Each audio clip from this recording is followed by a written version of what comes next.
बेबाक मुंसिफ देख रहे हैं आप। मैं हूं आपके साथ आपका मेजबान रहीम अहमद खान। साल 2025 नफरत की सियासत से भरपूर रहा। शहर शहर बर्बरता हुई क्योंकि कट्टरता हर घर, हर गांव, हर गली मोहल्ले तक पहुंचा दी गई है। उसी का नतीजा है इस साल 15 जाने भीड़ ने धर्म के नाम पर ली, जिसे हम तो मॉब लिंचिंग कह देते हैं। लेकिन ये आंकड़े बेहद हैरान करने वाले हैं, जिसमें से मुस्लिम ज्यादातर हैं, यानी 13 मुस्लिम, एक ईसाई और एक हिंदू नौजवान भी शामिल था। इसके पीछे की तमाम वजूहात आज इस प्रोग्राम में हम तलाश करेंगे कि आखिर लोगों के दरमियान सिर्फ दूरियां नहीं, नफरत की गहरी खाई किसने पैदा की और ये किसने किस मंशा से दरअसल बनाई है। और दिसंबर का महीना तो जैसे काल बनकर टूटा। 5-6 दिनों से जो तस्वीरें हमारे सामने आ रही है, सोशल मीडिया पर गर्दिश कर रही है, देश के अलग अलग हिस्सों से कहीं भी किसी को भी पीटा जा रहा है, जान से मार दिया जा रहा है। कश्मीरी युवक शॉल बेच रहे हैं, उनको धमकाया जाता है, पीटा जाता है। किसी को बांग्लादेशी समझकर केरल में मौत के घाट उतार दिया जाता है। एक सिख की आंख फोड़ दी जाती है। बिजनौर में, बरेली में एक लड़की अपने 2 मुस्लिम दोस्तों को अपनी बर्थडे पार्टी में इनवाइट करती है, वहां हंगामा होता है, लव जिहाद के आरोप लगने लग जाते हैं। गाजियाबाद में मुसलमानों को मारने के लिए तलवारें बांटी जाती है, वीडियो सोशल मीडिया पर वायरल किया जाता है। और क्रिसमस पर जो देश ने देखा, बल्कि पूरी दुनिया ने देखा, वो बेहद शर्मनाक था। क्रिसमस में कहीं सेंटा तोड़े गए, कहीं मॉल्स में लोग घुसे, वहां तोड़फोड़ की गई, लोगों को डराया गया, धमकाया गया, लाठी डंडों के जोर पर जय श्री राम के नारे उनसे लगवाए गए। और हद तो तब हुई जब एक शख्स चर्च में दाखिल हुआ, पादरी के पास गया, उसे बाइबल छोड़कर मनुस्मृति उपनिषद का पाठ पढ़ाने लगा और कहने लगा बाइबल के इस देश में जगह नहीं है। और अगर चर्च के अंदर जाने की किसी की हिम्मत नहीं हुई तो बाहर बैठ गए, हनुमान चालीसा का पाठ पढ़ने लगे। बनारस में घाट पर सेंटा की टोपी पहनकर कोई डुबकी नहीं लगा सकता। कमाल तस्वीरें हमने देखी।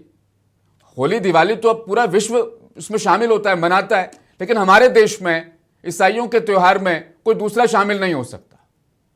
और इंतहा तो इस बात की है कि सड़क के किनारे मुस्कान खुशी नाम की तो छोटी छोटी बच्चियां सेंटा की ड्रेस बेच रही थी, उनको डराने के लिए लोग पहुंच गए, उनका सामान छीन लिया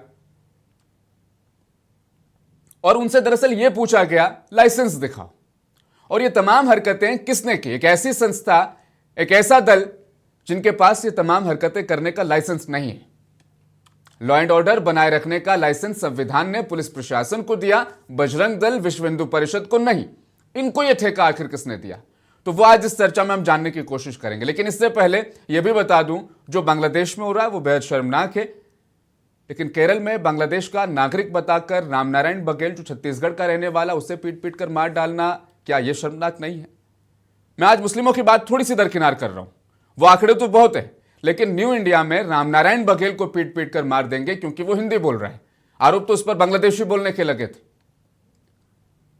और लेकिन आप अगर हिंदुस्तानी हैं और नॉर्थ ईस्ट से आते हैं तो भी आपको मारा जा सकता है। ये तस्वीरें भी तो हमने देखी। एंजल चकमा नाम है, बीते 2 दिन से सुर्खियों में बहुत ज्यादा है। देहरादून में पढ़ रहा त्रिपुरा का MBA स्टूडेंट, जिसे चीनी मोमो कहा गया, उसने जवाब में कहा भारतीय हैं, चीनी नहीं, और विरोध किया तो झड़प बढ़ी, घोंप दिया चाकू। 17 दिन तक इलाज चला, किसी को कोई फिक्र नहीं रही। लेकिन मरने के बाद CM धामी फोन कॉल करने लगे, उसका वीडियो भी बनाया, सोशल मीडिया पर भी जारी किया। लेकिन इस बीच 17 दिनों तक क्या किया, उसका जवाब शायद किसी के पास नहीं। यह आलम फिलहाल देश का बना हुआ। कई सारी दिक्कतें हैं, लेकिन फिलहाल सबसे बड़ी चिंता यह है, मुसलमान तो थे ही निशाने पर, लेकिन अब हिंदू, ईसाई, नॉर्थ ईस्ट के हिंदुस्तानी कोई सेफ नहीं है, क्योंकि न्यू इंडिया हम मतलब बना रहे हैं, विश्वगुरु बना रहे हैं। ऐसे विश्वगुरु शायद नहीं बन सकता। सवाल खुद से भी है मेरा और आप सबसे भी कि मेरा प्यारा हिंदुस्तान नफरती जहान में आखिर तब्दील क्यों हो रहा है? कौन इसके पीछे? करेंगे तफसीली बातचीत। मेरे साथ आज के इस चर्चा में दरअसल शामिल हो चुके हनी पाठक, स्पोकपर्सन भारतीय जनता पार्टी। हनी जी, आपका बहुत बहुत स्वागत। पूजा त्रिपाठी जुड़ी हैं, कांग्रेस पार्टी का प्रवक्ता नजर आएंगी। डॉक्टर पूजा, आपका भी स्वागत। सोहेल काजमी जुड़े हैं हमारे साथ, पॉलिटिकल एक्सपर्ट हैं, बहुत बारीकी से तमाम चीज़ों को समझाने के माहिर हैं आप। स्वागत आपका भी सोहेल काजमी साहब। दिनेश शर्मा जी जुड़े हैं, देश के जाने माने पत्रकार हैं, और उनसे भी उनका विश्लेषण इस पूरे मुद्दे पर, इस मामले में दरअसल मैं ढूंढने की कोशिश करूंगा। सोहेल काजमी साहब, चर्चा का आगाज आप ही से।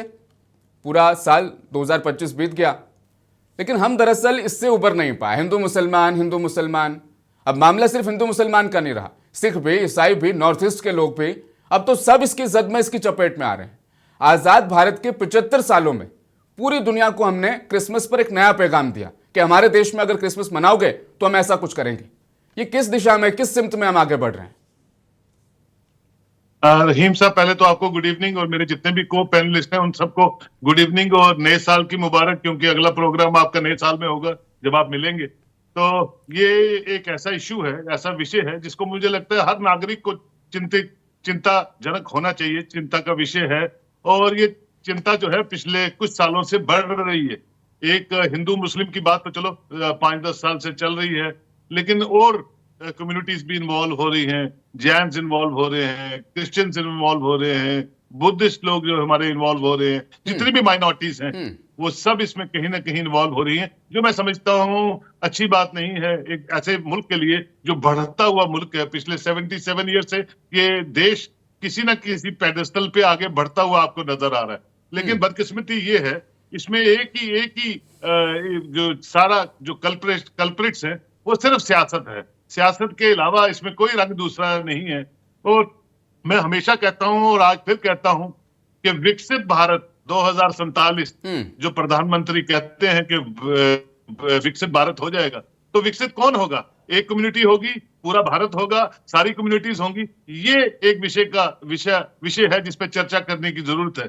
अगर आपको विकसित होना है तो विकसित के लिए आपका विकसित दिमाग होना बहुत जरूरी है, दिल विकसित होना बहुत जरूरी है। वो कहीं नजर नहीं आ रहा है इस भारत में। और लॉ इन्फोर्सिंग एजेंसी जितनी भी हैं भारत में, वो कहीं ना कहीं किसी न किसी सत्ताधारी सरकारों के नीचे काम करती हैं। ये उससे बड़ी बदकिस्मती है, क्योंकि लॉ इन्फोर्सिंग एजेंसी जो है, जितनी भी हमारी एजेंसीज हैं हर स्टेट में, हर रियासत में, वो टैक्स पेयर्स के पैसे से उनको तनख्वाहें मिलती हैं। लोगों को तहफ़्फ़ुज़ देने के लिए उनको नौकरियां मिलती हैं, और उनका जो भी जिंदगी का रहन सहन है लोगों के पैसे से चलता है, और वो भी अपीजमेंट के चक्कर में पूरी बड़ी शक्ल में आप इस पूरे मामले को सोहेल काज़मी साहब समझाने की कोशिश कर रहे हैं। लेकिन वापस थोड़ा सा पीछे आता हूं, आप ही का बयान आप ही के सामने फिर से पेश कर रहा हूं। सियासत इसके पीछे की बड़ी वजह है। कौन है ये सियासतदान जो इस तरह की जुबान का इस्तेमाल करते हैं, जिसका गलत असर आम लोगों पर पड़ता है, ऐसे संगठनों पर पड़ता है, और इस तरह की पूरी वारदातें इस देश में होती है? देखिए, कुछ लोग हिंदुस्तान में ठेकेदार बने हुए हैं एक मजहब के, या अपने अपने मजहब के, और ये वो सोचते हैं, उनके दिमाग में एक कंसेप्ट है। कंसेप्ट भी ठीक है, क्योंकि इलेक्शंस में वो काम आता है। हम जनाब एक राष्ट्र हैं जिसमें हम मेजॉरिटी में है, बिल्कुल इसमें कोई दो राय नहीं है कि मेजॉरिटी हिंदुइज्म की है, हिंदुस्तान में पूरी दुनिया जानती है। लेकिन जो इज्जत, जो शोहरत पूरी दुनिया में भारत की और भारत के प्रधानमंत्री की होती है, वो इसलिए होती है कि he is an elected prime minister of a multi racial, multi lingual, multi religious country called India. तो ये एक खूबसूरती है हिंदुस्तान की जो चल रही है और बढ़ रही है। लेकिन बीच बीच में जब सियासत के रंग ऐसे आ जाते हैं, वो बड़ा दिल को दहलाने वाले हो जाते हैं। और कुछ लोग, कुछ ऐसे सिटीजन्स हैं जो बड़े वेल एस्टेब्लिश्ड हैं, वो मुल्क छोड़ने की बात करते हैं, मुल्क से हिजरत करने की बात करते हैं। तो मैं समझता हूँ उससे बहुत दुख होता है, और हम बैकफुट पे चले जाते हैं as a nation, as a whole society. तो ये सियासी जो नजरिया है, जब तक ये बदलेगा बयान, क्योंकि उन बयानों के पीछे ही पूरी सियासत चलती है। असल इशारा आपका वही था सोहेल काज़मी साहब। इसी इशारे को दिनेश जी अब मैं आपकी तरफ ट्रांसफर कर रहा हूं। 80-20 को लेके दिनेश जी हमने बहुत बातें की अपनी चर्चाओं में। आप लगातार इसकी बात करते रहे कि चुनाव जीतने का ये एक हरबा बन चुका है, लेकिन मुझे लग रहा है जान लेने का भी हरबा बन चुका है। जब आप इस देश में ऐसी बातें करेंगे तो फिर वो एक नफरत वाली आग फैलेगी, और नतीजा ये होगा कि 947 मामले धार्मिक नफरत के इस देश में दर्ज हो जाएंगे, और वो एक रिकॉर्ड बन जाएगा फिर। दिनेश जी, अगर आप कहते हैं कि धार्मिक नफरत है, तो ये प्रेरणाएं कहां से आ रही हैं? एक बहुत बड़ा प्रश्न है ये कि हम बैठकर हिंदू और मुसलमान के ऊपर बड़े बड़े कसीदे पढ़ते हैं, शेर व शायरी करते हैं, सब कुछ करते हैं, लेकिन इसके बावजूद ऐसा होता आ रहा है। ये प्रेरणाएं कहां से हैं? शिया सुन्नी के टकराव, इसकी प्रेरणा कहां से है? गाजा में जिस प्रकार से वहां पर बम गिराए जा रहे हैं, ईसाइयत और क्रिश्चियनिटी, ईसाइयत और इस्लाम दिनेश जी फिलहाल ये देश में रहते हैं, प्लीज ये- प्लीज प्लीज नहीं, फिलहाल पूरी फिलहाल बात दिनेश जी देखिए, इंटरलिंक होने दीजिए ना बात को। फिलहाल आप दिनेश इस जी बात देश को में रहते पूरी- हैं, आप पूछ रहे हैं ना पूरी कि इसके सुनिए ना पीछे बात। इसके मैं- पीछे क्या है वो चीजें, थोड़ा सा मैं बताने जो की कह रहा कोशिश हूं- करता हूँ, मैं थोड़ा जो सा कह मैं रहा हूं, बताने वो की कह- कोशिश करता हूँ कि नहीं, गिरिराज पूरी- सिंह जी है, पूरी बात- कह देते हैं पुरखों से गलतियां हो नहीं, गई नहीं, 1947 गिरिराज सिंह की में, बात नहीं अगर कर वो रहा नहीं हूं। हुई होती तो सबको पाकिस्तान भेज देते हैं, ये बयान इसके पीछे है। प्रवेश वर्मा दिल्ली सरकार में मंत्री है, वो कहते हैं जहां जहां मुसलमान दिखाई दे अगर उनका दिमाग ठीक करना है तो सामान खरीदना उनसे बंद कर दो, कपिल मिश्रा का नाम है। ऐसे तमाम बयानात हैं जो मुझे इस हिंसा के पीछे नजर आते आप हैं। यहाँ के इन बयानों की बात कर रहे हैं, मैं समझ रहा हूँ आपकी हाँ। बात को, लेकिन मेरा कहना जो है हाँ। उसको आप काट दिया आपने बीच में बात को, हाँ। लेकिन पूरा सुना होते तो शायद आप ठीक है, समझ जाते। रखिए पूरी बात रखिए। मुझे बताइए कि बांग्लादेश के अंदर जो हो हाँ। रहा है हाँ। उसकी प्रतिक्रिया कहाँ होगी? हमारी तो कोई दुश्मनी बांग्लादेश से नहीं है, वो तो हमारा मित्र देश है, छोटा सा देश है, और हम बांग्लादेशियों को कोई ज्यादा नफरत से देखने का हमारे सवाल ही नहीं उठता। फिर ये प्रेरणा कहां से आई? एक चिंगारी एक जगह नहीं ठहरती है, उसका असर कहीं ना कहीं दिखाई पड़ता है, चाहे देहरादून में दिखाई पड़ा हो, त्रिपुरा के उस मासूम छात्र के को लेकर जिसने भी ये काम किया वो शर्मनाक था। हम इस दुनिया के अंदर प्रगतिशील रास्ते की तरफ बढ़ रहे हैं, लेकिन हम हिंदू मुस्लिम से बाहर नहीं जा रहे हैं, हम जातीय जो झगड़े हैं उनसे बाहर नहीं निकल पा रहे हैं। तो इसका समाधान कैसे होगा ये बताइए। एक आपने कई और घटना इसमें सुनी, इस दौरान सामने आई है। इन घटनाओं का इनकी प्रेरणा कहां से, हमें इस पर भी विचार करना होगा, केवल यहीं से काम नहीं चलेगा। चलो एक बयान मैं आपको सुना देता हूं, मुझे लगता है कि इसकी प्रेरणा शायद वहां से भी आई है। शुभेंदु अधिकारी ने क्या वो बयान दिया था, पीसीआर प्ले कीजिएगा, वो सुनाता हूं दिनेश जी आपको, फिर मैं जो रामनारायण बघेल के साथ केरला में हुआ है उसकी प्रेरणा मैं आपसे समझने की कोशिश करूंगा दरअसल कहां से आई होगी। वो बयान सुनाया जाए शुभेंदु अधिकारी का। सबक सिखाना चाहिए, जैसे इजराइल सिखाया गाजा में, उस तरीके से हमारी भारत की 100 करोड़ हिंदू, देश का हिंदू हित में चल रहा है सरकार, सबक सिखाना चाहिए, जैसे ऑपरेशन सिंदूर में पाकिस्तान को हम लोग सबक। अब दिनेश जी खुलेआम जब एक पार्टी का प्रदेश अध्यक्ष ऐसी भाषा बोलेगा कि हमें सबक सिखाना पड़ेगा, फिर कुछ लोगों में जिनका खून गर्म है उनमें आएगा जोश, फिर वो लॉ एंड ऑर्डर को अपने हाथ में लेंगे और रामनारायण बघेल को इसीलिए पीट पीट कर मार देंगे कि वो बांग्लादेशी है जबकि वो छत्तीसगढ़ का भारतीय नागरिक है। यहां से मिलती है इसकी प्रेरणा। ये आज की बात नहीं है, आप इसको इस रूप में अगर देखने की कोशिश कर रहे हो कि इन घटनाओं से देश को बहुत बड़ा नुकसान पहुंच रहा है, ये बिल्कुल सही बात है। लेकिन मुझे ये बताइए ना कि जो विवाद इस प्रकार के हुए हैं, चाहे बांग्लादेश वाला हुआ हो, चाहे अभी शुभेंदु अधिकारी जो बोल रहे हैं, मैंने भी गाजा की और इजराइल की बात इसीलिए की थी। हमने कहा कि देखिए किस तरह का टकराव बढ़ रहा है, वो किस पर आधारित है। आप धर्म को राजनीति से अलग नहीं कर सकते। पश्चिम पंजाब के अंदर अकाली राजनीति से अलग हटकर पंजाब को नहीं सोचा जा सकता। पंजाब की राजनीति अमृतसर स्वर्ण मंदिर से चलती है। अब उसके अंदर कितने लोग मारे गए, कितने लोग क्या क्या हुए, उसमें हम नहीं जाएंगे।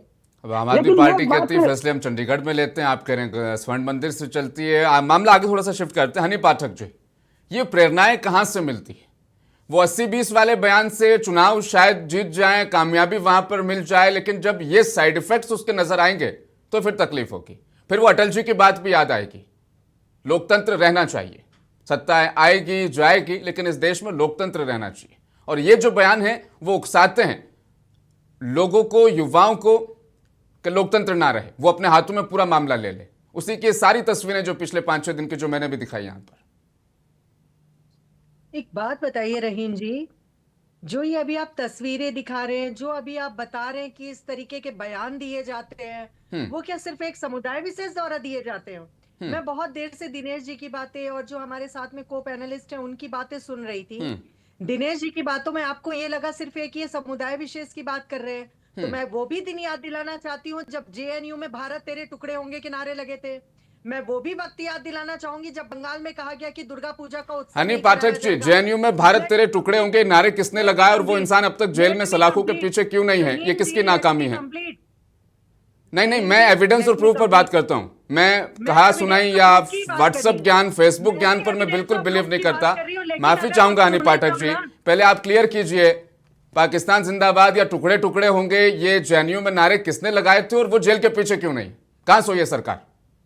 मैं बता रही हूँ ना आपको। आप एक तो रहीम जी, मुझे लग रहा है जैसे कि एक ही स्टेटमेंट को आप सुनना चाह रहे हैं, पूरी बात को खत्म भी नहीं करना चाह रहे हैं। नहीं, मैं झूठ तो अलाउ मैं नहीं करूंगा ना आपकी यहाँ बात पे, तो उसके बाद पूरी मैं आगे बात बढ़ कर लूं। जाऊंगा। हाँ, तो मैं पूरी बात कर लूं और उसके बाद मैं आपके भी सवाल का जवाब दूंगी।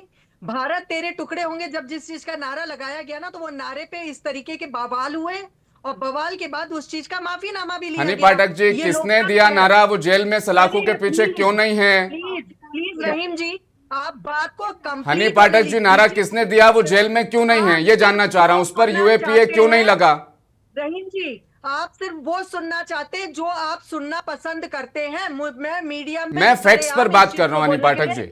मैं भी हाँ, मैं फैक्ट्स पर बात कर रहा हूं। आप मुझे फैक्ट्स पर बात मैं करने फैक्ट्स दीजिए पर ना। बात कर रहा हूं। आप बीच में टोक गृह दे। मंत्रालय आप की बीच में रिपोर्ट टोक दे। जेएनयू पर जो देखिए, मैं तफसीली हर जांच वो हुई, चीज का उस जवाब जांच नहीं ने दे ये सकती जो आपके कानों को सुनना पसंद हो। चलो आप रहीम कंटिन्यू जी, कीजिए, मैं आप यहाँ अपना पर भाषण डिबेट यहाँ में सुना दीजिए, प्रवक्ता फिर के हाँ हैसियत ठीक से है, दर्शक बैठी वहां हूँ खुश हो जाएंगे। और ठीक है, मैं कंटिन्यू कीजिए हनी आपकी पाठक बातें जी, नहीं कह सकती कंटिन्यू जो कीजिए। आपके कानों ठीक को है, नारे सुनना लगे हैं, पसंद हो। टुकड़े टुकड़े होंगे तो फिर हाँ, हत्याएं हो कन्हैया जानी ने चाहिए। लगाए थे नारे। हाँ। कन्हैया ने लगाए थे नारे, उस चीज के लिए काफी विवाद भी हुआ था। ठीक। और नृशंस हत्या, जब बांग्लादेश में हिंदुओं को पकड़ पकड़ के मारा जा रहा था, तो उसका साइड इफेक्ट कहीं ना कहीं नजर आएगा, ये जाहिर सी बात है।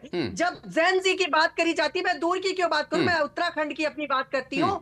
आप कभी उत्तराखंड आई या उत्तराखंड के बारे में आपने देखा? जब यहाँ पर नकल से रिलेटेड यहाँ पर जब हुजूम बैठता है गांधी पार्क के पास, तो वो ये नारे लगाता है कि हम नेपाल जैसा कांड यहाँ पर करेंगे, जैन जी जैसी हरकतें यहाँ पर करके दिखाएंगे। तो ये नारे के लिए सबक किसने उकसाया?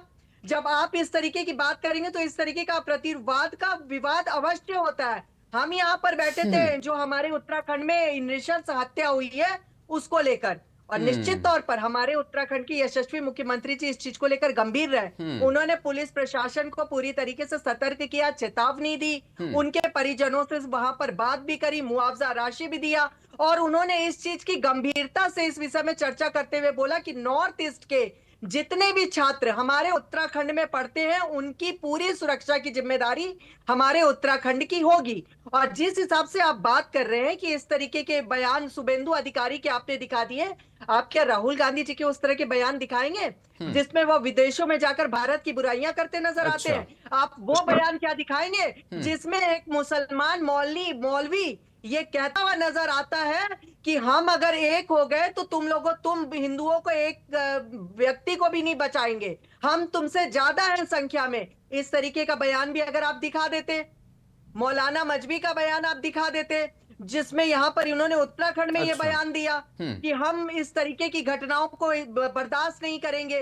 अल्पसंख्यक आयोग को जब उत्तराखंड में खत्म किया जाता है तो खुली धमकी दी जाती है चैनल में। अब हनी पाठक जी, आपने कंटिन्यूसली अपनी बात रखी है। मैं अगर फैक्ट चेक करने बैठूं तो फिर मुझे नजर आएगा कि शायद आपने कुछ बोला ही नहीं, इसीलिए मैं बार बार कह रहा था कि मैं फैक्ट्स पर बात करने की कोशिश करता हूं। और क्या अगर उत्तराखंड में नेपाल बन जाएगा, ऐसी बात कर ली तो फिर एंजल चकमा को मार दो, जस्टिफाई होता है यहाँ पर। मैंने कहा ना, पूरी डिबेट में आप अपने वर्ड्स को मेरे मुंह में डालने का प्रयास ना करें रही। नहीं, आप प्रतिकार, एक सेकेंड, मैं अपने कोई शब्द आपके मुंह में नहीं डाल रहा हूं हनी पाठक। आप कह रहे हैं प्रतिकार होगा, प्रतिकार जस्टिफिकेशन है एंजल चकमा की मौत का, प्रतिकार जस्टिफिकेशन है।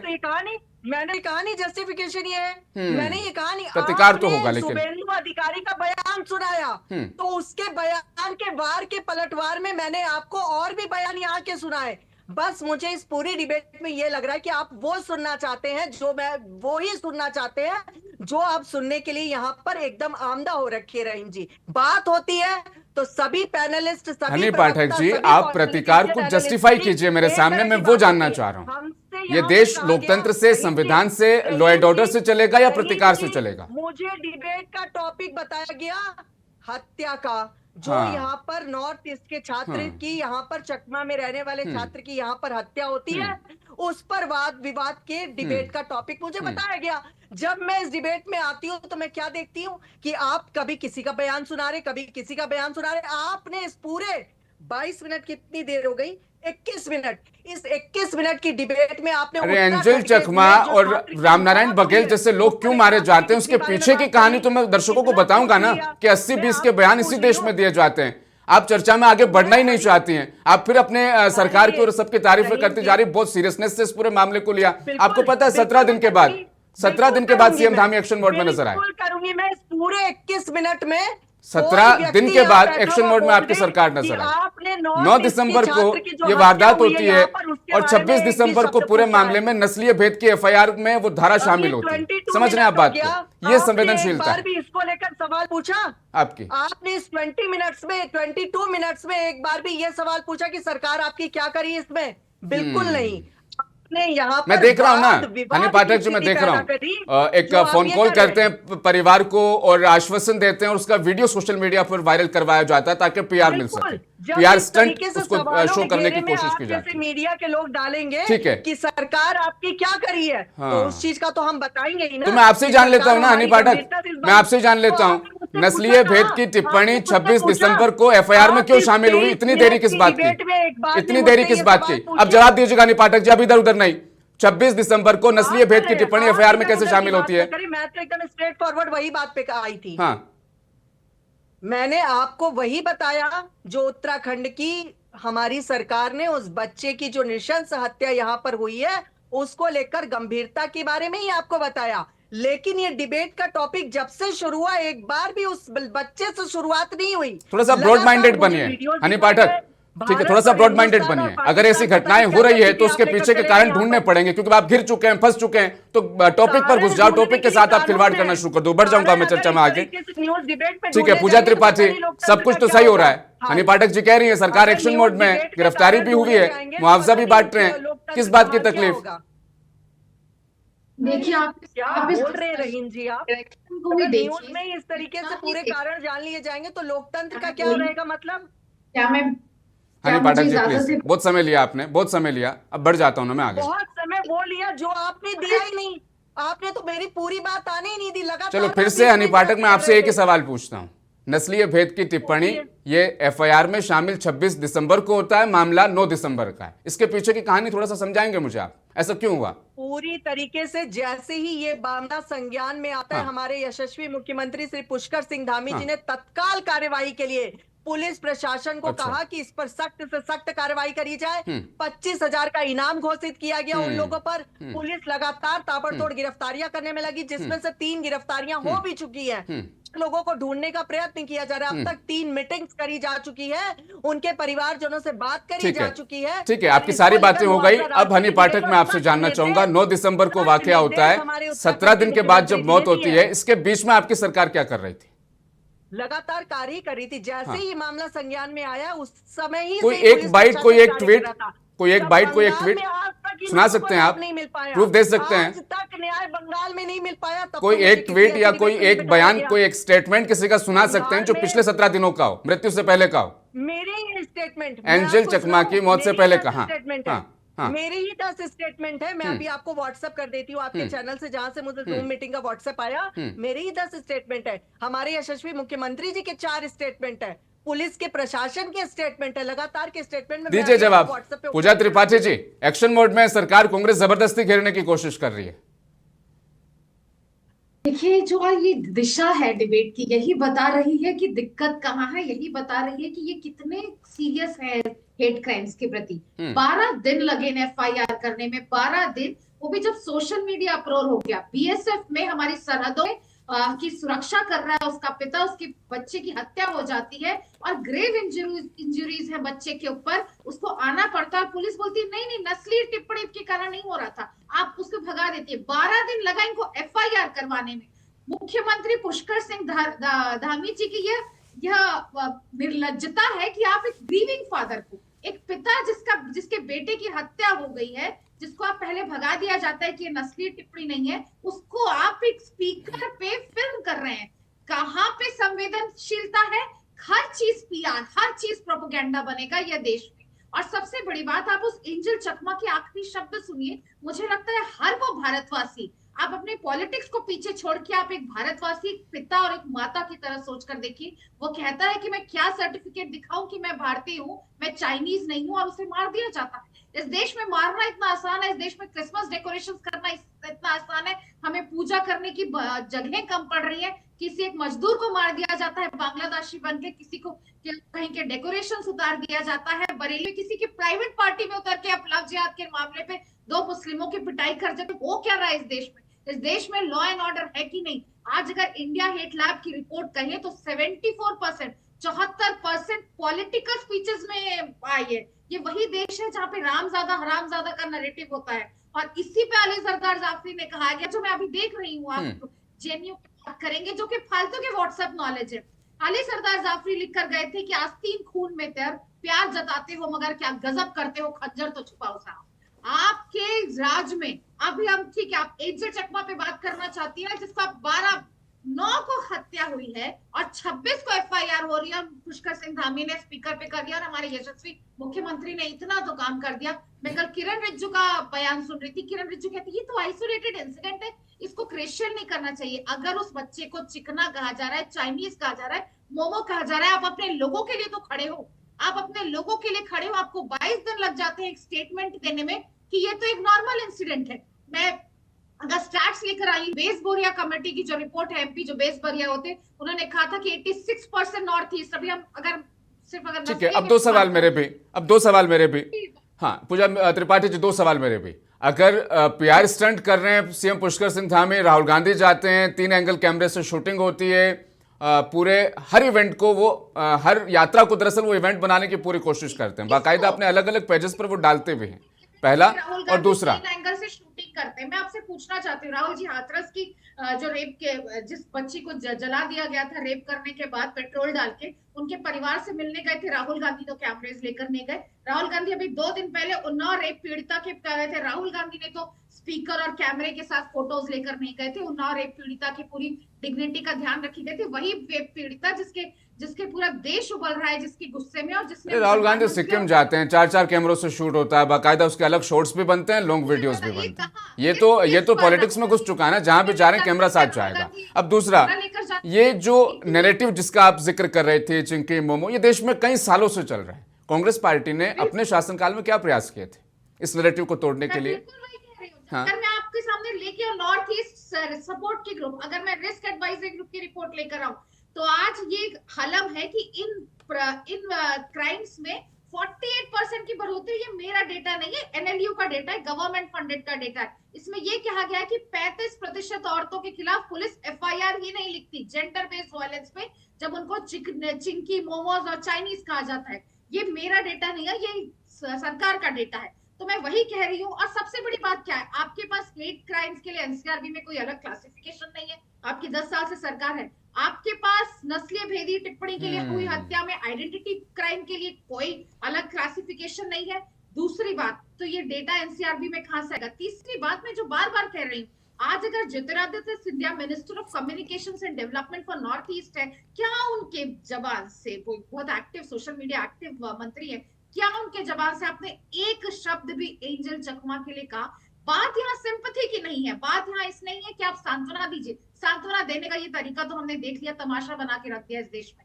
मैं ये कह रही हूँ कि कब तक आप अगर उस देश एरिया को रिप्रेजेंट करते हैं, आप अपनी पॉलिटिकल लीडरशिप कब दिखाएंगे? अगर आप किरण रिजिजू, ठीक है, अब आपके 2 सवाल हो गए, पूछ लेते हैं, जवाब ले लेते हैं। हनी पाठक, ये जो 2 बड़े अहम सवाल कि 9 दिसंबर को वो पूरा मामला होता है, वारदात होती है, एफआईआर 26 दिसंबर को होती है, इतना समय क्यों लग जाता है इस बीच में सरकार को? और दूसरा, आपके कार्यकाल में नॉर्थ ईस्ट के लोगों के खिलाफ हिंसाएं सबसे ज्यादा बढ़ रही है।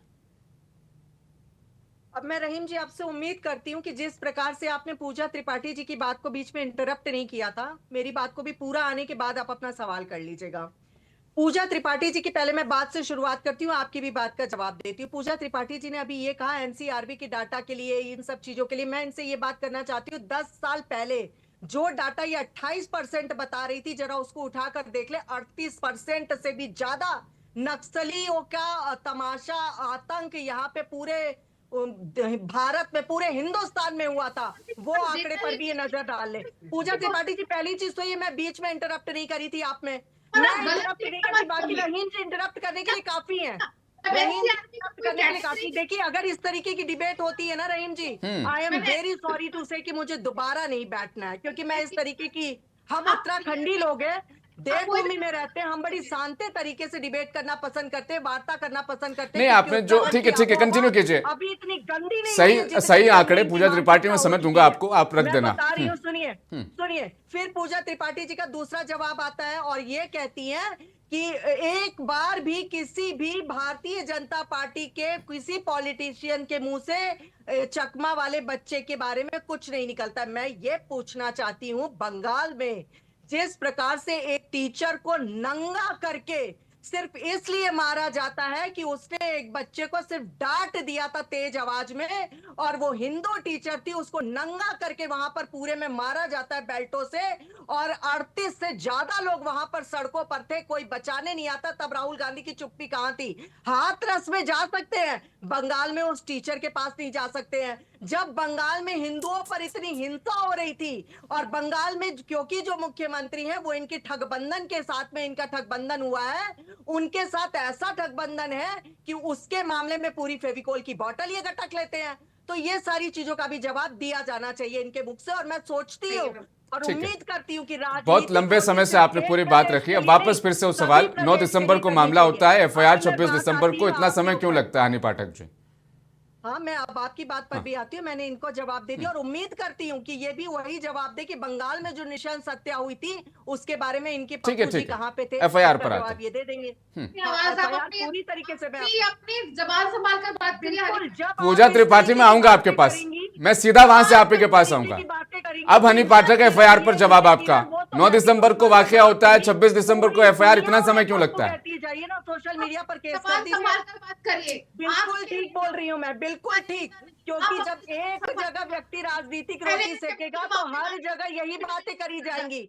इस तरीके के वर्डिंग्स बोल के आप अपने परिवार के चांदी का चम्मच लिए पैदा हुए युवराज का बचाव नहीं कर सकती है पूजा। पर्सनल बयानबाजी और पर्सनल अटैक से मेरी पूरी चर्चा बोनी साबित हो जाएगी, मेरी चर्चा छोटी हो जाएगी। हनी पाठक प्लीज ये मत कीजिए आप, मेरी चर्चा जो है वो बोनी साबित हो जाएगी अगर आप पर्सनल अटैक करने लग जाएंगे। वापस आता हूं, आवाज म्यूट की जाए पूजा त्रिपाठी के भी और हनी पाठक जी के भी। हनी पाठक जी, मैंने आपकी आवाज म्यूट कर दी है, दोनों के बल्कि म्यूट कर दी है। मैं चाहता हूं पर्सनल अटैक से बढ़कर हम इस इशू पर संवेदनशीलता के साथ बात करें। अब वापस मेरे सवाल के साथ आ रहा हूं। आपकी आवाज नहीं सुनाई दे रही है हनी पाठक जी, मैं नहीं सुन पा रहा हूं, ना ही दर्शक सुन पा रहे हैं। पहले सवाल सुनिएगा। 9 दिसंबर को पूरा मामला होता है, 26 दिसंबर को एफआईआर, इतना समय क्यों लगता है? हनी पाठक जी आप इस पर जवाब दीजिए। जिस व्यक्ति के नाम में ही घोटाला है वो क्या जनता के हित के बारे में सोचेगा? हनी पाठक जी मैं समझ लूं आपके पास जवाब नहीं है इसका। वो क्या जनता के हित के बारे में? हनी पाठक जी समझ लूं आपके पास जवाब नहीं है इसका। क्या, कौन सी बात का जवाब? हाँ, 9 दिसंबर को वारदात, 26 को एफआईआर, ये इतना समय क्यों लगता है? किसी कीमत पे नहीं हुआ है ऐसा। किसने कहा आपसे कि इतने दिन को एफआईआर में टाइम लगा? पूरी तरीके से जांच करी गई है, पूरी तरीके से वन से जांच करी गई। 5 आरोपी उसमें पाए गए, 6 आरोपी, जिसमें से 5 गिरफ्तार हो गए, एक के ऊपर इनाम घोषित कर दिया गया है। आप बताइए ना हनी पाठक जी, एफआईआर कब दर्ज हुई? लगी होती तो इतनी जल्दी कार्यवाही नहीं होती। हनी पाठक जी, हमारी उत्तराखंड मित्र पुलिस के साथ साथ सजगता, संपन्नता और कुशलता के हनी पाठक जी आप बताइए एफआईआर कब दर्ज हुई, किस तारीख को? रहीम जी, मैंने अभी आपको बताया, हमारे उत्तराखंड में मित्र पुलिस के साथ साथ कानून व्यवस्था को एकदम सदृढ़ तारीख नहीं बताएंगे, खाली तकरीर स्पीच करेंगे। स्पीच नहीं चाहता हूं मैं हनी पाठक, मैं फैक्ट्स पर बात कर रहा हूं। एफआईआर कौन सी तारीख को दर्ज हुई? तो मैं दे भी नहीं रही हूँ, मैं तो फैक्ट्स की बात कर रही हूँ कि पूरे 6 लोग उसमें पाए गए, जिसमें से 5 को गिरफ्तार कर लिया गया, एक पर इनाम घोषित करा गया और 5 दिन कोई नहीं लगे। किसने आपसे कहा कि 5 दिन एफआईआर में लगे हैं? रहीम जी, मुझे वो डाटा दीजिए, मुझे वो बाइट दीजिए, मुझे वो बातें कहिए जिसमें लगे, मुझे सबूत दीजिए ना। मैं आपके सामने बैठी हूँ, फैक्ट्स दीजिए कि 5 दिन लगे, 7 दिन लगे एफआईआर में। Where is your fact? कमाल का ज्ञान है आपका। अब आता हूं आगे। बिल्कुल है पूजा त्रिपाठी जी आपके पास। अब वो कह रहे हैं कि एफआईआर तो उसी दिन दर्ज हो गई, 9 दिसंबर को जब ये पूरा वाकया हुआ उसी दिन पूरी सरकार एक्शन में आ गई। वो मित्र पुलिस जो स्लोगन वो इस्तेमाल कर रहे हैं, सब कुछ सही हो रहा है। पूजा त्रिपाठी होने के बाद ही एफआईआर होती है। पूजा त्रिपाठी अब जवाब आपका इस पर। पहले तहरीर दी जाती है, तफ्तीश करी जाती है, फिर एफआईआर होती है। पूजा त्रिपाठी जी जवाब इस पर हम लोगों को लेना चाहिए। इनको सबसे और ये पूजा त्रिपाठी आई थी क्या यहाँ पर एफआईआर करवाने? अब रुकेंगे ना हनी पाठक जी, आपके बीच में मैं आया था या वो बोल रहे थे कुछ? प्लीज। त्रिपाठी आई थी यहाँ पर एफआईआर करवाने, पूजा त्रिपाठी आई थी यहाँ पर एफआईआर करवाने। वो तो वहां है अपने दिल्ली में।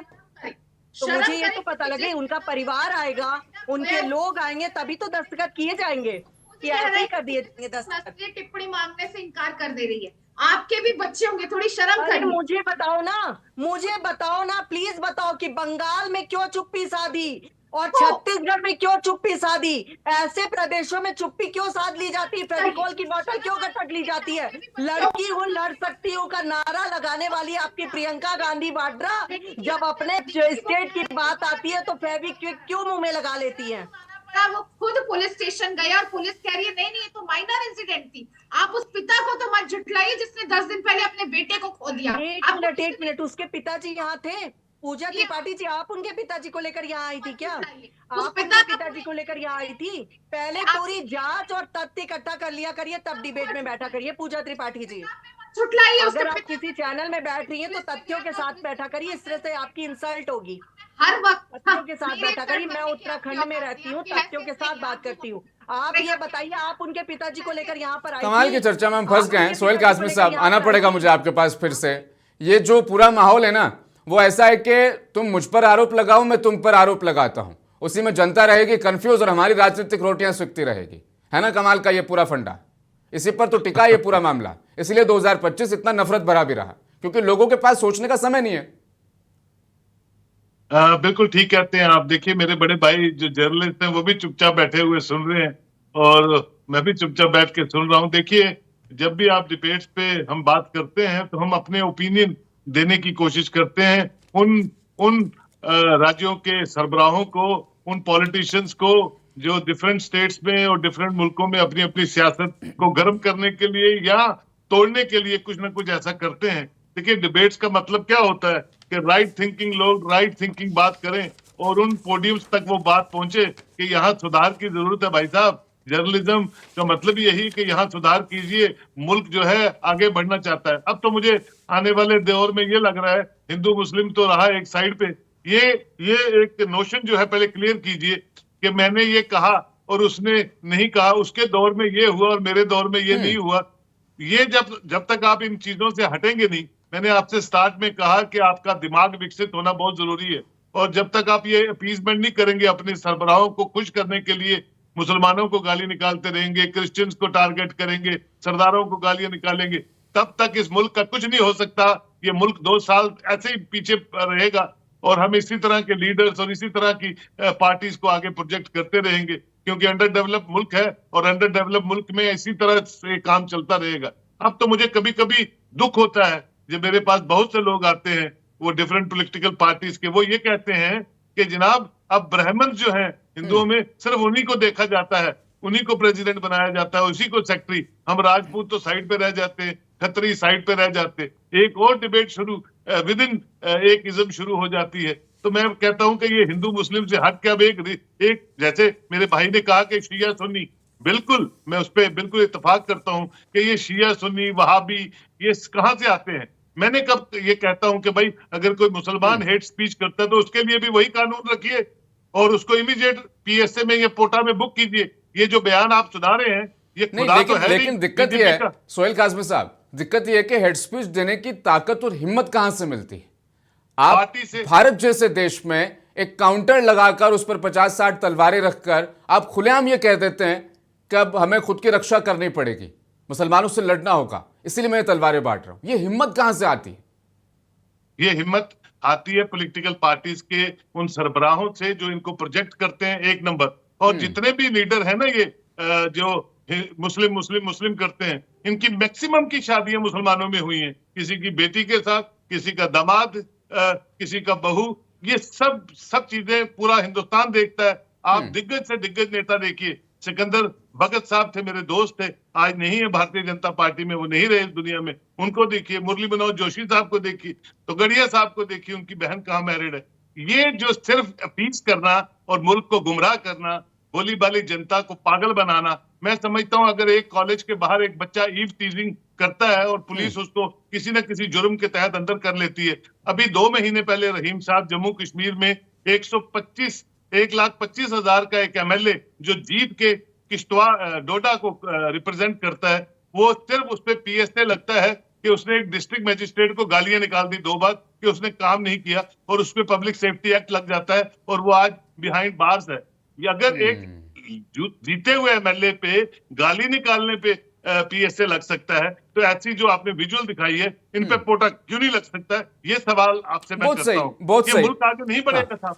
हनी पाठक, अब ये मैं आपसे समझने की कोशिश करूंगा, जो खुलेआम इस देश में बात कर लेते हैं कि अब तो नरसंहार करना होगा, धर्म संसद आयोजित करते हैं, वहां से हुंकार ऐसे भर देते हैं, इन लोगों के खिलाफ क्यों नहीं होती है कार्रवाई? कितनी अच्छी बात है रहीम जी, हाँ। कि आपने सीधे तौर पर यह बोला कि धर्म संसद आयोजित करके उसमें बयान दे देते हैं। हाँ, उत्तराखंड की लेकिन धरती से मौलाना इसीलिए आपसे मुफ्ती का पूछ रहा हूं। बयान नहीं आता है। हाँ। मौलाना मुफ्ती के बयान जो होते हैं पूरे उनके उसमें, उसके बारे में अरे आपने तो बयान धर्म कोट संसद कीजिए ना, ही आपको बोला। कौन रोक रहा है? नहीं आपने पाठक, मौलाना मुफ्ती बयान को कोट बोला था, कीजिए। आप बोलते। किसी मौलाना ने कहा हो कि हमें लड़ना होगा, तलवारें बांटी, किसी मौलाना ने मुझे दिखाई है वो तस्वीरें, बयान कोट कीजिए। उत्तराखंड मौलाना मुफ्ती उठा के देख लीजिएगा। हाँ। दूसरी बात, अब क्या सुनिए, किया उन्होंने? आपकी क्या किया बातों उन्होंने? को देखना पड़ रहा है रहीम जी। हम्म। आप बहुत डिसअपॉइंट हूं मैं आपकी बातों से, क्योंकि आपने सबसे मैं पहले डिसअपॉइंट क्या हो रहा हूं बोला? आपकी बातों से। आप अगर डिबेट से जाना मैं चाहती हैं आप आपकी जा बातों सकती से हैं, जितनी लेकिन मैं यहाँ ज्यादा फैक्ट्स पर बात करूंगा। disappoint हूं, मुफ्ती जो बोल के आप कुछ भी जनता चले को जाओ, बात बरगलाने खत्म का कर दो। काम यहाँ पर डिबेट में कर रहे हैं। कमाल की बातें कर रही हैं आप बैठ के हनी पाठक जी। मैं जानना चाह रहा हूं कार्रवाई क्यों नहीं होती, आप पता नहीं कहां से कहां निकल जाती है। आयोजित करी जाती है। आपने कहा सवाल क्या आपका था, जरा बताइए, रिपीट करिए। हाँ। रिपीट करिए अपना सवाल। नफरत में इतने अंधे हो गए कि सवाल भूल गए आप। सवाल यह है कि जब इस तरह की खुली चीजें होती है इस देश में, चलो ठीक है, ज्यादा दूर नहीं जाता हूं, क्रिसमस के इस त्योहार पर, हिंदू मुसलमान भी नहीं करते हम यहाँ पर, क्रिसमस पर जो तमाम चीजें हुई, क्या एक्शन सरकार की तरफ से लिए गए, उस पर आइएगा जरा। जनता को दिखाई दे रही है। हाँ। वो पूरी जनता देख रही है। रहीम जी थोड़ा शर्म करिए, आज आप उस जगह पर बैठे हैं जहां पर जनता को। हनी पाठक जी, मैं आपको डिबेट से बाहर निकाल दूंगा, बदतमीजी बर्दाश्त नहीं करूंगा मैं बिल्कुल भी यहाँ पर। बिना फैक्ट्स के आप बात नहीं कर रही और फिजूल की बहुतान तराशी, फिजूल के इल्जाम, तमाम चीजें, जवाब मांग रहा हूँ। एक जवाब आपसे मतलब चैनल पर हुआ नहीं है और बदतमीजियां करवा लो आपसे। जनता देख रही है, बेशर्मी दिखा रहे हो, कमाल की लैंग्वेज है आपकी। ऑफिशियल प्रवक्ता है पार्टी के। कंप्लीट योर वर्ड्स पहले, आप अपने वर्ड्स को देखिए। आपने क्या कहा? जो धर्म संसद आयोजित करी जाती है। आपने ये कहा जो राजनीतिक बातें निकल कर आती है। आपको ये सवाल करना चाहिए था। आपने कहा तो धर्म संसद में जो इस तरीके की बयानबाजी होती है, जिसमें आपको ये कहना चाहिए था जो राजनीति बयान होते हैं। सवाल आपका ये होना चाहिए था। और चलो मुझे भी करेक्ट कर दो, मुझे भी सिखा दो भक्ति। कोई भी बिल्कुल सिखाऊंगी, जहां आप गलत होंगे मैं सिखाऊंगी, क्योंकि गलत तो गलत ही कहलाता है, पूरे देश में गलत कहलाता है। और एज ए पॉलिटिशियन मैं ये कहूंगी कि धर्म संसद ही नहीं, किसी भी जगह पर अगर कोई भी इस तरीके से धर्म को बोलने वाली बातें करी जाती हैं, उस पर कड़े से कड़ा कानून निश्चित रूप से बनाना चाहिए, जो कि केंद्र सरकार बनाएगी और उस पर विचार विमर्श कर रही है। हमारे यशस्वी प्रधानमंत्री श्री नरेंद्र मोदी जी ने पहले ही अपने सभी नेताओं को, सभी मंत्रियों को सख्त हिदायत दी है कि धर्म से रिलेटेड हम कहीं भी कोई भी बयान नहीं देंगे। उसके बावजूद अगर कहीं कोई इस तरीके का बयान देता पाया जाता है तो अब वो हुई गलत आपकी है। बात। मैं तो अभी भी कह रही हूँ आपके चैनल के माध्यम अब से हुई कि इस आपकी बात, तरीके के कंप्लीट हो गई किसी भी प्रकार। हनी पाठक जी, हो गई। देश के एक मिनट, यशस्वी आपका प्रधानमंत्री, सवाल एक क्या सेकंड, था? अब सुन, दिनेश जी, एक तो आप सुनते नहीं है ना, आप काउंटर सवाल भी नहीं लेंगे, खाली अपना भाषण देंगे। उसके लिए तो ये मंच मैंने सजाया नहीं है, आपको सुनना भी पड़ेगा। हनी पाठक जी, आपको सुनना भी पड़ेगा। मंच आपके लिए नहीं मैंने सजा के मतलब यहाँ रखा हुआ है, किसी कंक्लूजन पर पहुंचना। सवाल मेरा यह है अब हनी पाठक कि देश के प्रधानमंत्री ने कहा धर्म के खिलाफ टिप्पणी बर्दाश्त नहीं की जाएगी, मैं इससे सहमत हूं। बिल्कुल। देश के प्रधानमंत्री ने कहा, देश के प्रधानमंत्री क्रिसमस के दिन चर्च गए, वहां जाकर उस प्रोग्राम में शामिल हुए, ईसाई धर्म की तारीफ की, शांति एकता का प्रतीक उस धर्म को बताया। भक्तों ने क्या किया?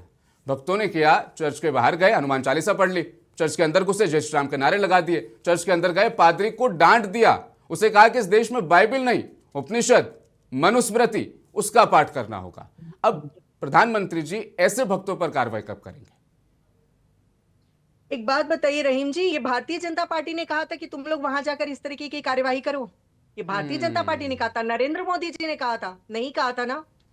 और मैं आपको स्पष्ट कहना चाहूंगी, एज ए हनी पाठक, किसी पार्टी की लीडर की तरीके से नहीं, एज ए हनी पाठक अगर मैं आपसे बात करूं तो मेरे काफी मुस्लिम कलीग्स भी हैं, लोग भी हैं, हमारे घर आना जाना भी होता है, मैं भी ईद में जाती हूँ, वो भी दिवाली में आते हैं। हम लोगों के मन में ये मनभेद नहीं होता है। और क्रिसमस में मैं तो आपको फुल नाम के साथ यहाँ पर बोल देती हूँ कि मेरे हस्बैंड के बचपन के दोस्त अधिकतम चलो आपके परिवार को मैं डिस्कस करने नहीं बैठा हूँ यहाँ फिलहाल।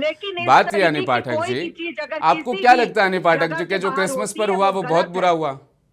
गलत किया इन बिल्कुल लोगों ने। और ऐसा नहीं होना चाहिए था। नहीं होना रहीम जी, जब आप सवाल इस जब- तरीके का करेंगे तो जवाब हाँ, भी इसी तरीके का मिलेगा। जब हनी अच्छा, पाठक जी, आप क्योंकि पार्टी की इतनी आपने छोटी शुरू में जो प्रवक्ता हैं, कहा- लेकिन आपको पता है कि जो हुआ है वो गलत हुआ है, तो देश के प्रधानमंत्री को नहीं लगता है कि जो हुआ है वो गलत हुआ है? एक ट्वीट ही कर देते हैं इसी नाते।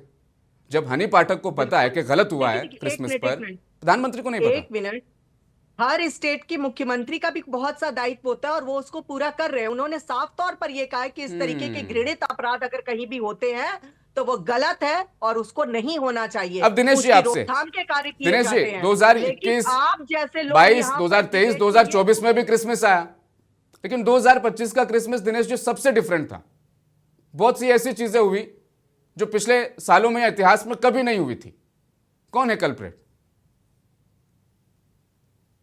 देखिए, जो क्रिसमस के दिन जिन लोगों ने वहां पर धरना दिया, हम ये नहीं मानेंगे वो नहीं मानेंगे, सबसे बड़ी बात तो ये है कि इस बात की पुष्टि कौन करेगा कि उन लोगों को वहां पर किसने बैठाया था? क्या जरूरी है कि वो लोग केवल वही हो जो हिंदू धर्मांध को सपोर्ट करते हो? उनके बीच में कोई ऐसे लोग भी हो सकते हैं। आपके हमारे बीच में ही, समाज के बीच में ही विघटनकारी ताकतें सक्रिय रहती हैं, लेकिन आपकी हमारी समझदारी है वो कि हम लोग उनको इग्नोर करते हैं। क्या सबूत है इस बात का कि वो लोग थे? अब जो तलवार बेच रहे हैं बैठकर, इनमें से वो लोग क्या शांति दूत हैं? क्या उससे शांति सद्भावना स्थापित हो जाएगी? लेकिन क्या गारंटी है कि वो हिंदूवादी थे या बजरंग दल के थे? इन्वेस्टिगेशन का विषय है। उत्तराखंड की घटना बहुत ही विभत्स है, दुखद है, लेकिन अभी जांच प्रचलित है। मैं तो साथ में यह भी कहूंगा कि पुलिस अगर इस मामले में सही दिशा में चले तो दूध का दूध पानी हो जाएगा।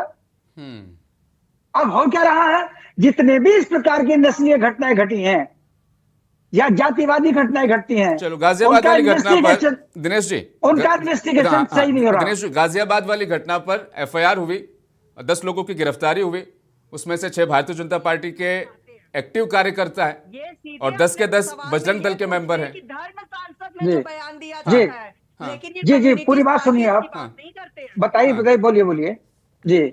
कार्रवाई हुई कि नहीं हुई? हाँ, पुलिस ने, लेकिन ये हिम्मत कहां से मिलती है गाजियाबाद दिनेश में जी? गाजियाबाद में कार्रवाई हुई कि नहीं हुई? सवाल मेरा दिनेश जी वो है कि हिम्मत कहां से मिलती है?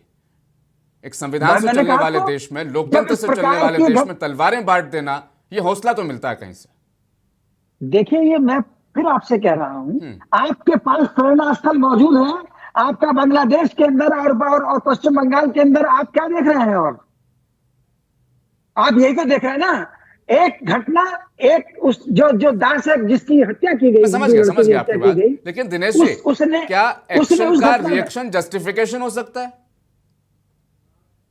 अगर बांग्लादेश में ऐसा हुआ तो आप, हाँ, नारायण बघेल को मार, जस्टिफिकेशन नहीं हो सकता। ये बात जो आप कह रहे हैं, कहीं कहीं पर हमको ऐसी घटनाओं का संज्ञान लेना होता है जिनके कारण एक लंबे समय तक सीरीज शुरू हो जाती है। मुजफ्फरनगर का दंगा क्या था? मुजफ्फरनगर में जो समाजवादी पार्टी सरकार में दंगा हुआ था, वो क्या था? उसकी जांच रिपोर्ट कहां है? और सुनिए, अगर बात कहेंगे तो पुरानी हो जाएगी। बात कहेंगे यार, कांग्रेस ने आज तक मुरादाबाद दंगे की रिपोर्ट सार्वजनिक नहीं की, ना ही मुलायम सिंह यादव सरकार ने की, ना ही मायावती सरकार ने की। लेकिन दिनेश जी, अगर आज तक ये नहीं इतिहास पता में चल हुआ है पाया तो आगे नहीं होने देंगे, यही तो एक तरक्की याफ्ता देश की निशानी होती है। लेकिन हम इतिहास में जिएंगे, मौजूदा हालात को छुपाएंगे तो ये गलत है। अब इतिहास देखिए, सारी घटनाएं घटती हैं और एक केवल इतिहास ऐसा होता है जो आपके सामने होता है। अगर हम इतिहास से सबक नहीं लेंगे तो मुश्किल हो जाएगी। आप इसको चाहे मुरादाबाद, चाहे वहां की देहरादून की घटना हो, पूजा त्रिपाठी जी, और चाहे अब आपसे आपका कमेंट लेना चाहूंगा। जो हालात है वो चिंताजनक है। फेसबुक ज्ञान से, व्हाट्सएप की फैक्ट्रियों से कितने ही झूठ फैला दो, लेकिन जो तस्वीरें सोशल मीडिया आजकल वायरल कर देता है सबसे पहले, और कार्रवाई करने पर शायद मजबूर भी तभी लोग होते हैं, लेकिन इसके पीछे पूरा एक स्ट्रक्चर काम करता है। वो स्ट्रक्चर दरअसल क्या है? स्ट्रक्चर है पूरा सत्ता का संरक्षण। अभी प्रूफ बताइए चल रहा था। कल बरेली की, आज बहुत पीछे नहीं जाती हूँ, बरेली में जो बर्थडे पार्टी में उसके मुस्लिम युवकों को मारा गया, लव जिहाद किया हुआ, जय श्री राम का नारा लगाया गया। ऋषभ ठाकुर जो है प्राइम एक्यूज, जो अपने को बजरंग दल का धर्मांध आदमी बताता है, वो भारतीय जनता पार्टी का आईटी सेल का मंडल प्रमुख। तो यहाँ पे प्रूफ तो है ही। अभी आप धर्म संसद की बात करे थे, 6 घंटे पहले यति नरसिंहानंद का स्टेटमेंट है, जिसको मैं पढ़ देती हूँ, शायद लोगों को वो हो कि तलवारें बांटने से कुछ नहीं होने वाला, अब तो हिंदुओं को आत्मघाती दस्ता बनाना चाहिए। हिंदुओं को बजरंग दल, फजरंग दल जैसे संगठन छोड़कर आईएसआईएस जैसा संगठन बनाना चाहिए, ये यति नरसिंहानंद गिरी कह रहे हैं धर्म संसद। तो मैं ये कह रही हूँ कि जब आप, और किसी भी वेल फंक्शनिंग लोकतंत्र में क्या ऐसे लोग जेल के अंदर नहीं होने चाहिए? क्या ऋषभ ठाकुर जैसे लोगों के ऊपर 10 डंडे मार कर उनको जेल में नहीं डालना? आप चुप रहिए, आप जब बकवास चढ़ने जाते हैं उनको भी तो जेल में होना चाहिए ना, जो कहते हैं मंदिरों में लड़कियां चढ़ने जाते हैं। और इस तरीके की न्यूज चैनल्स में जिस तरीके से यही कहा जाता है, सिर्फ एक हनी पाठक जी, मेरी डिबेट सस्ती डिबेट नहीं है। मैं क्लेश हरगिज नहीं बर्दाश्त करता हूँ। आपको पूरा समय मिला आपकी बात रखने का, अब समय पूजा त्रिपाठी का है। भी बढ़ावा देने वालों को जेल के अंदर होना चाहिए, बिल्कुल होना चाहिए। राहुल गांधी को सबसे पहले जेल में होना चाहिए। ये कहते हैं मंदिरों में लड़कियां चढ़ने जाए। हनी पाठक जी, आप मछली बाजार वाली डिबेटों में बैठते होंगे, मैं इसको अलाउ नहीं करूंगा। अभी टर्न पूजा त्रिपाठी का, वो अपनी बात रखेंगे। आवाज थोड़ी सी डाउन कीजिएगा। हाँ। डिबेट में आपको ये सुनने में बहुत मजा आएगा कि लोग कान को वही सुनते हैं जो सुनना चाहते हैं। मैं माफी चाहूंगी, लेकिन इस तरीके की घृणा पैदा करने वाली डिबेट का हिस्सा मैं और नहीं बनना चाहती। नमस्कार, धन्यवाद चर्चा में शामिल होने के लिए। सच हमेशा कड़वा होता है। दर्शकों को मैं यहाँ पर क्लियर कर दूं, बता दूं, जब जवाब नहीं होंगे तो चर्चाएं छोड़कर भागना, ये असल बहादुरी जो है वो दरअसल यहाँ पर भारतीय जनता पार्टी की जो प्रवक्ता हनी पाठक जी बैठी थी वो दिखा करके चली गई। वो चाहती तो यति नरसिंहानंद के बयान पर एक टिप्पणी अपनी तरफ से दे सकती थी। आईएसआई जैसे संगठन इस देश में बनाने की बात अगर कोई कर रहा है तो केंद्र सरकार, जो इतनी मजबूत सरकार है, वो शायद चुप नहीं बैठ सकती, क्योंकि इस देश में आईएसआईएस जैसा संगठन नहीं बन सकता। अब कंटिन्यू कीजिए पूजा त्रिपाठी। क्योंकि वही मैं कह रही हूँ ना, ऐसा स्टेटमेंट किसी लोकतंत्र में, क्योंकि इन्हें पुलिस का और इन्हें लॉ एंड ऑर्डर का कोई भय ही नहीं है। जब हम कहते हैं कि इंडिया हेट लैब 74% इंक्रीज की बात करता है, तो ये जो कल्चर पोषित किया जा रहा है कि आप एक तरफ तो चर्च जाएंगे, आप एक तरफ सांता की कैप पहनेंगे, लोगों से शांति और प्यार मोहब्बत की बात करेंगे, दूसरी तरफ आप ही के पोषित दल, आप ही के ही स्टेट्स में लोग आके क्रिश्चियंस को करेंगे, लोग क्रिश्चियन चर्चेस के सामने डांस गाना करेंगे, उन्हें जय श्री राम बोलेंगे। मतलब ये जो चल रहा है देश में, ये जो हेट चल रहा है, हेट का कल्चर चल रहा है, इसी के कारण किसी एंजल चकमा की डेथ हो जाती है, क्योंकि इन्हें डर नहीं है। आज जब ऋषभ ठाकुर खड़े होके कहता है, और ये सिर्फ यहाँ नहीं, आज जब सतना में एक भारतीय जनता पार्टी का पार्षद कहता है कि मैं तो रेप करूंगा, तुम्हें जो करना है वीडियो बनाना है वीडियो बना लो, मैं जो करूंगा करूंगा, तो ये जो हिम्मत है, ये इसीलिए है क्योंकि सत्ता ने पोषित किया है। और इसी के लिए मैं कह रही हूँ, मैं कांग्रेस बीजेपी की बात नहीं कह रही हूँ, मैं कह रही हूँ हमें इस सर्कल से उतरना होगा। आज एंजल चकमा की अगर डेथ होती है तो वो हम सबके लिए शर्म की बात है।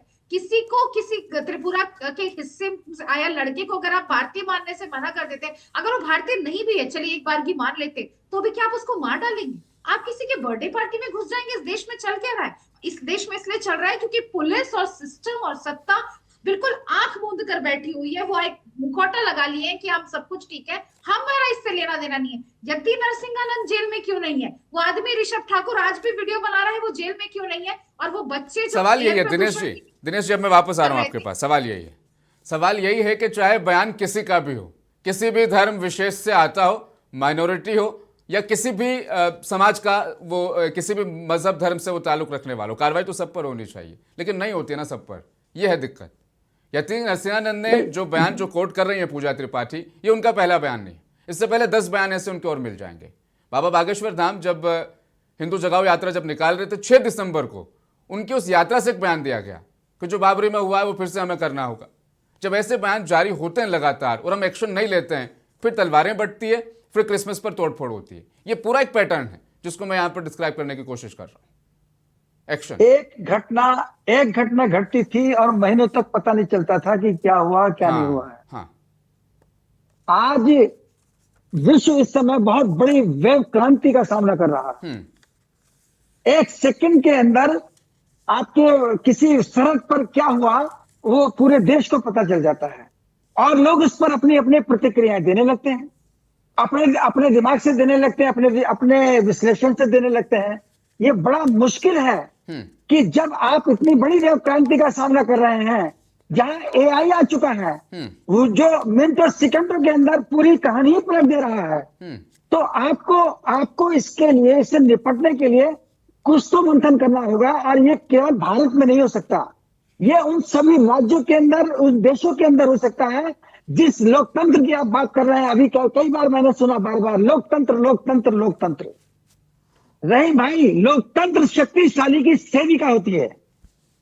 लोकतंत्र को आप अगर बहुत ज्यादा उठाने की कोशिश कर रहे हैं, तो अमेरिका क्या कर रहा है? क्यों नहीं कहते इजराइल से कि स्टॉप करिए? लेकिन आप वही बात बोलते हैं जो आपकी ताकत आपके पीछे खड़ी होती है। आप यूक्रेन के ऊपर जो है उसको कह रहे हैं कि तुम समझौता करो, वरना हम ये कर देंगे वो कर देंगे, क्योंकि दिनेश वो जी, ताकतवर है। एक्शन अगर इस देश में समय पर एक्शन होते शायद, तो ये वारदातें अब कंट्रोल में होती और ऐसा ये नहीं कभी होता। नहीं हो उम्मीद सकता। करेंगे साल ये कभी नहीं हो 2026 आएगा, सकता। एक नई ये कभी नहीं हो सकता। देखिए ये 80-20 कभी नहीं वाले हो सकता। बयान का अगर समर्थन इस समय देश में में होता नहीं रहेगा तो फिर शायद कभी नहीं होगा। बहुत बहुत शुक्रिया आप नहीं हो सभी सकता मेहमानों ना। का चर्चा में हम मेरे लोग साथ कैसे अंत तक बने रहने के लिए। सोहेल काजमी साहब, दिनेश जी और पूजा त्रिपाठी जी। अब दर्शकों को थोड़ा सा यहाँ पर बताते चले, एंजल चकमा या केरला में मरने वाले बघेल, ये सब हिंदुस्तानी थे, ये सभी देशवासी थे। ये उस हिंसा की, उस नफरत की भेंट चढ़े जिसको इस देश में पिछले कई लंबे समय से, कई सालों से बल्कि बोया जा रहा है। वो है धर्म। धर्म की अफीम चटाते जाओ, सत्ता का मजे लेते रहो, और उसके बीच में जो साइड इफेक्ट्स होंगे वो ये तमाम चीज़ें होंगी जो क्रिसमस पर हमने देखा और जो लगातार हम इस देश में देख रहे हैं। ये तमाम उसी का एक साइड इफेक्ट है। अगर इस पर हम काबू नहीं पाते हैं तो ये गंभीर बीमारी है जो बाद में नासूर भी बनेगा। विभाग मुंसिफ में आज के लिए फिलहाल इतना ही लूंगा इजाजत। बने रहें मुंसिफ टीवी के साथ।